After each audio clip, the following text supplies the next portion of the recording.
ओंब्यान size ही मोठी का पडली? आता ओंब्यान साईज मोठी पडा सर्वात महत्वाचं म्हणजे पान. हे पानांची साईज तुम्ही बघा, असं वाटतं की हे पान गव्हाचं नाही तर वेगळ्या कुठल्या पिकाचं आहे. हे पानांची साईज वाढल्या कारणामुळे हे तुमची ओंबी साईज मोठी झाली.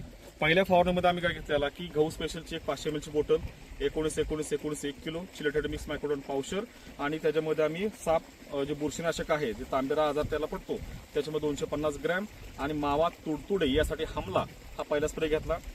गहू पेरणी करून साधारणतः 45 दिवसांनंतर पुन्हा एकदा गहू स्पेशलची बाटली, त्यानंतर फुटवा अवस्था चांगली रगदार यावी यासाठी संदीप व्यास बायोऑनिकच्या 10-54-10 ही 1 किलो, त्यानंतर सूक्ष्म अन्नद्रव्यांची कमतरता भरून निघण्यासाठी चिलेटेड मिक्स मायक्रोटन आणि पुन्हा एकदा तांबेरा आटोक्यात यावं म्हणून रोको हे बुरशीनाशक आणि मार्शल कीटकनाशक आणि त्याबरोबर आवश्यक स्टिकर हे असं मिश्रण केल्यावरती तुम्ही बघू शकताय चांगल्या प्रकारे उत्पादन देणारा हा तुमच्या समोर गहू तयार आहे. सांगण्यात तात्पर्य काय की पहिल्यापासून जर आपण व्यवस्थापन चांगलं केलं गहू पिकामध्ये तर आपल्या अपेक्षेपेक्षा 2 ते 3 क्विंटल हे गहू उत्पादन चांगलं येऊ शकतं. धन्यवाद.